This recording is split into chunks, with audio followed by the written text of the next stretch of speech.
मित्रों, राम राम। अभी 15 अगस्त का उत्सव, राष्ट्रीय उत्सव हम लोगों ने मनाया। पूरे देश के लोगों ने उस दिन राष्ट्रीय ध्वज का सम्मान किया, राष्ट्रगान गाए और चंद मिनट जब राष्ट्रध्वज फहराया जाता है और जब राष्ट्रगान होता है तो हम लोग अनुशासित ढंग से खड़े होकर उस राष्ट्रगान का सम्मान करते हैं जो हमारे पूर्वजों ने अपनी कुर्बानियाँ देकर हमें आज हासिल की हैं। मित्रों, बहुत दुख होता है कि उस दिन जब हम सारे देश में ऐसा अनुशासन और राष्ट्र के प्रति भक्ति दिखा रहे थे, उसी समय हमारे देश के एक परिवार ने, जो संसद पर पिछले 80 साल से जिसका कोई ना कोई परिवार का बड़े पद पर बना है, देश के 3 प्रधानमंत्री दिए और उस परिवार के वर्तमान सदस्य, जो वर्तमान में भी लोकसभा में सदस्य हैं, उस परिवार के 3 लोग सदस्य हैं।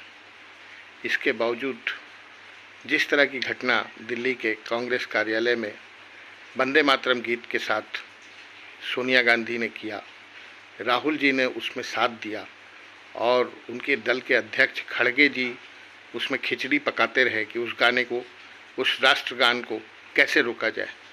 इससे पूरा देश आज सदमे में है। इतनी बेहूदगी, इतना बड़ा अपराध शायद कोई पागल इंसान भी नहीं करेगा अपने देश के लिए। ये लोग तो जो कर रहे हैं आज, क्यों कर रहे हैं समझ के बाहर है। अगर नरेंद्र मोदी से इनकी शत्रुता है तो वो बीजेपी के खिलाफ बोले, नरेंद्र मोदी के खिलाफ कुछ करें जो अगर कुछ उनके पास है तो। पर राष्ट्रगान का अपमान कैसे करेंगे? इन्हें इतना भी ज्ञान नहीं है। इतनी अनुशासनहीनता, इतनी उद्दंडता।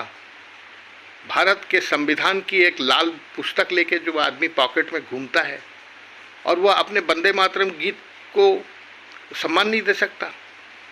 जो सोनिया गांधी, मनमोहन सिंह प्रधानमंत्री रहते हुए देश की पर्दे के पीछे एक प्रधानमंत्री का पूरा अधिकार रखती थी, वे किस तरह से उद्वेलित हो गई, नाराज हो गई। उनकी भाव भंगिमा का जो टीवी में हम लोगों ने देखा है तो देखकर आश्चर्य लगता है। उन्हें ऐसा लग रहा था कि बहुत बड़ा अपराध हो गया है वंदे मातरम गीत गाकर। हाँ, आप बंकिम चंद्र चट्टोपाध्याय को जानते हैं, हम बंगभूमि के लोग जानते हैं, हम उनका आदर करते हैं, हम रवि ठाकुर का आदर करते हैं, हम राष्ट्रध्वज का आदर करते हैं। और आप दिल्ली में बैठकर, कांग्रेस भवन में बैठकर उस राष्ट्रगान को इस तरह अपमानित करेंगे? इसे देश बर्दाश्त करेगा? मुझे तो नहीं लगता बर्दाश्त करेगा। आप किसी कानून को नहीं मानते हैं, आप न्यायपालिका को नहीं मानते, चुनाव आयोग को नहीं मानते, आप देश की निर्वाचन आयोग को नहीं मानते, आप देश के अदालतों को नहीं मानते, संसद को नहीं मानते, और इस घटना के बाद तो आप हमारे देश के संविधान को भी नहीं मान रहे हैं, क्योंकि कानूनन राष्ट्रगान का अपमान करना बहुत बड़ा अपराध है। इन्हें भले सजा वजह हो भी जाए तो भी क्या फर्क पड़ता है? ऐसे व्यक्ति को जिसके मन में हमारे देश के प्रति कोई श्रद्धा नहीं है, उसको तो मुझे तो लगता है कि मेरी अपनी राय है कि इन लोगों को देश से बाहर करना चाहिए। माफ़ी वाफ़ी की कोई बात नहीं है, क्योंकि ये जानबूझकर किया जा रहा है। और इनके नेता बाद में चिदम्बरम जी कह रहे हैं कि मैं दिमागी नक्सल हूँ। वो तो हो, इसमें तो कोई शक ही नहीं है। तुम लोगों ने तो नक्सलवाद को आयातित किया, उसको प्रश्रय दिया, कौन नहीं जानता है भाई। हाँ, और आज जब सत्ता हाथ में नहीं है तो इतना पेट में मरोड़ हो रही है कि आप राष्ट्रगान को नहीं मानोगे। मैं देशवासियों से निवेदन करता हूँ कि इसका प्रखर विरोध करिए, अपने स्तर पर करिए।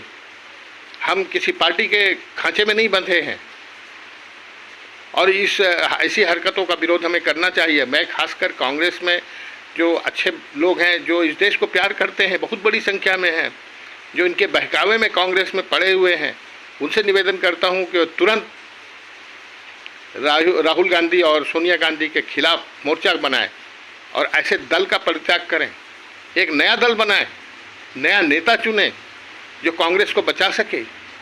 ये तो कांग्रेस की लगता है छुट्टी कर देगा बहुत जल्द। कांग्रेस नाम का कोई पार्टी ही नहीं रह जाएगा देश में इस तरह की हरकतों से। हाँ, देश से विपक्ष का अस्तित्व समाप्त कर देंगे राहुल गांधी सोनिया गांधी मिलकर। इस पर गंभीरता से विचार होना चाहिए, राष्ट्रीय स्तर पर होना चाहिए। मोदी सरकार क्या करेंगे, क्या एक्शन लेंगे, उसे मुझे कोई लेना देना नहीं, लेकिन हम जनता हैं, हम देश के मालिक वास्तव में हम सब हैं, हम देश के नागरिक हैं। हम 140 करोड़ लोग इसका विरोध करें, इनका सड़कों पर चलना मुश्किल कर दें, ये कान पकड़ के माफ़ी जब तक नहीं मांगते हैं तब तक इनको बिल्कुल मुक्त न किया जाए। इनका सामाजिक बहिष्कार होना चाहिए। जय हिंद।